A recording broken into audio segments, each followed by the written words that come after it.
நம்ம எல்லாருக்குமே, அதாவது ஹியூமன்ஸ் எல்லாருக்குமே ஃப்ரீ வில்னு ஒண்ணு இருக்குது. அதாவது 2 சாய்ஸ் இருக்கும். நம்ம அதுல 1 சூஸ் பண்ணுவோம். இப்போ என்கிட்ட ஒருத்தங்க ஒரு ஹெல்ப் கேட்குறாங்க. அவங்களுக்கு நான் ஹெல்ப் பண்ணலாம், பண்ணாமலும் போகலாம். இந்த 2மே என்னோட சாய்ஸ்ல தான் இருக்கு. இதுல என்ன முடிவெடுக்கிறேனோ அது என் கையில தான் இருக்கு. அதுதான் என்னோட ஃப்ரீ வில் அப்படிங்கிறது. இப்படி நல்ல விஷயத்துக்கு மட்டும் இல்ல, தப்பான விஷயத்துக்கும் நம்மள ஒருத்தங்க தூண்டி விடுறாங்க அப்படின்னா, அதுக்கும் நம்ம ட்ரிகர் ஆகி அந்த செயலை செய்வோம், செய்யாம போவோம். இப்படி 2 சாய்ஸ் இருக்கும்ல. அதுல நம்ம ஒரு முடிவு எடுக்கிறோம். அதுதான் நம்மளோட ஃப்ரீ வில் அப்படிங்கிறது.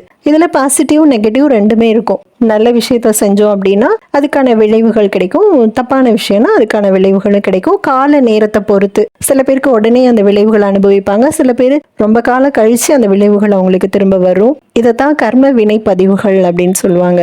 அந்த செயல் செய்யற வரைக்கும் நம்மளோட சாய்ஸ்ல இருக்கும். செஞ்ச பிறகு அதுக்கு கிடைக்கிற விளைவுகள் நம்மளோட சாய்ஸ்ல இருக்காது. அது டிவைனோட சாய்ஸ்ல இருக்கும்.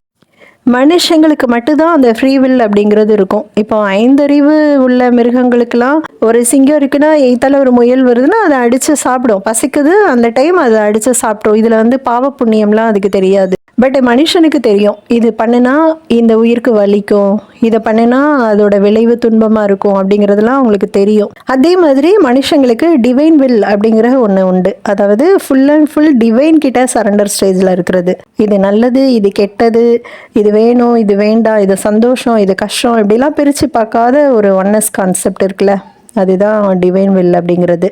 இவங்களுக்கு நான் அந்த ஹெல்ப் பண்ணேன்னா எனக்கு இதனால என்ன விளைவுகள் கிடைக்கும் அப்படிலாம் யோசிச்சு அப்படி 2ல் 1 அப்படிலாம் முடிவெடுக்க மாட்டோம். என் முன்னாடி ஒருத்தங்க கஷ்டப்படுறாங்களா அவங்களுக்கு நான் ஹெல்ப் பண்ணுவேன். ஒரே சாய்ஸ் தான் இருக்கும், ஒரே பாதை தான், அந்த டிவைனோட பாதை மட்டும்தான்.